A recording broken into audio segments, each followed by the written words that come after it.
This is The Cable with Guy Johnson and Alex Steele on Bloomberg Radio.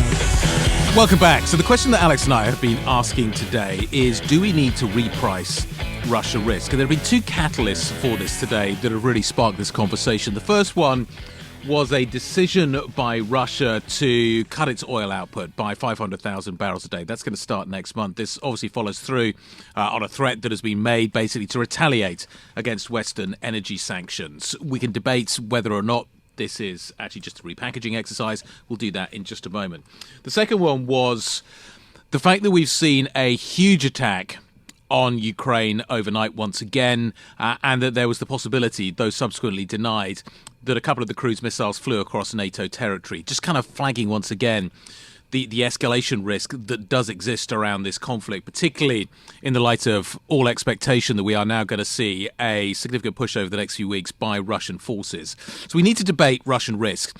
Have we got too used to it? Do we need to put it back on the table as we are about to see this next assault? Dr. Ariel Cohen, Senior Fellow at the Atlantic Council Eurasia Center, joins us now to discuss all of this. Dr. Cohen, how are you thinking about this? Over the last few weeks, other things have distracted our attention away from the conflict in Ukraine, away from the risk that Russia poses to the global economy. Do we need to start rethinking what we are looking at here and refocus on the risks that it poses? Thank you for having me.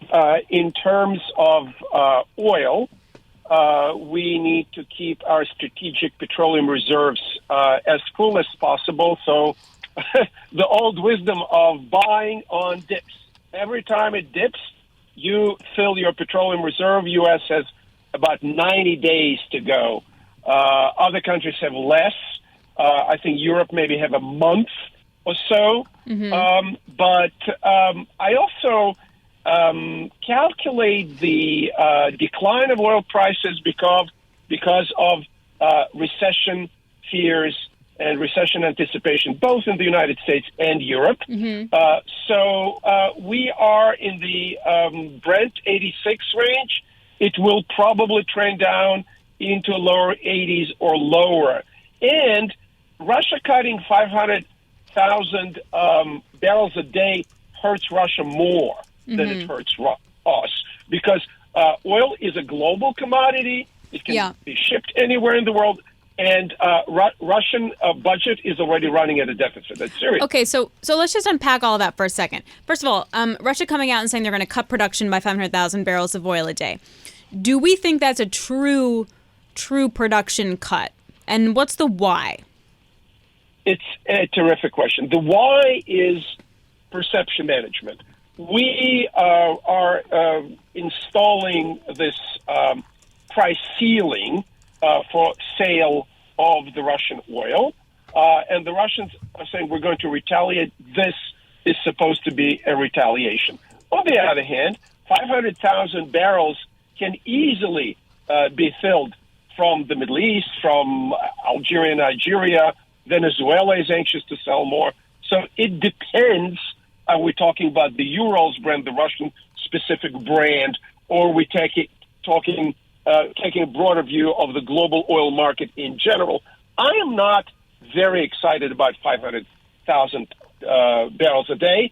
And again, Russia is hurting itself more than it's hurting us. In terms of those cuts, though, would those cuts have come anyway? OPEC Plus don't seem particularly surprised by this. There's no reaction to it. Was this already on the table? As I said at the beginning, this is just a repackaging exercise from cuts that would have already come. Quite possible. And I would add that there's always, when you're in a sanctions regime, we remember it from Iran, from Iraq, there's always people breaking sanctions and selling, so to speak, from the back door. So both the Russians and others are going to violate as long as the price is right, as long as they're willing to sell at a discount. And the Russians, we know, are selling to India, to China, to others at 30% discount. So again, they're hurting themselves more. They're running $3 billion deficit in January alone. But to that point, I mean, I was mentioning this earlier. At some point, the actual sanctions are going to hurt Russia in that they can't get the technology. They can't get the stuff that they actually need to produce more oil. also, if they're spending so much money on the war, at some point, some of these oil companies and oil wells are going to become uneconomic. So I'm kind of wondering how much of it was wrapped into that scenario versus a true punishment. Indeed, the Russians are being hit with sanctions, not just people refusing to buy their oil, but people hurting their insurance, their transportation, their technology, as you mentioned. And yes, sanctions are a long-term weapon. It's not from today to tomorrow.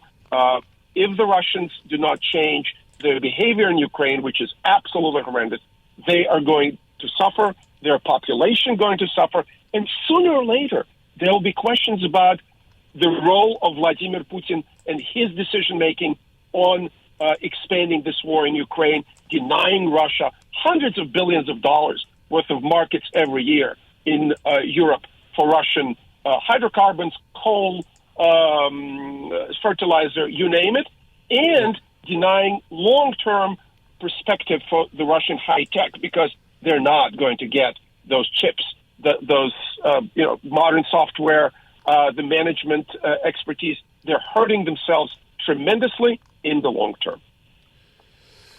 Dr. Cohen, we're going to leave it there. Thank you very much indeed for joining us. We really greatly appreciate it. Dr. Ariel Cohen, Senior Fellow at the Atlantic Council Eurasia Center, talking about what's happening with Russia. Thank you for watching. Please subscribe to get more content like this.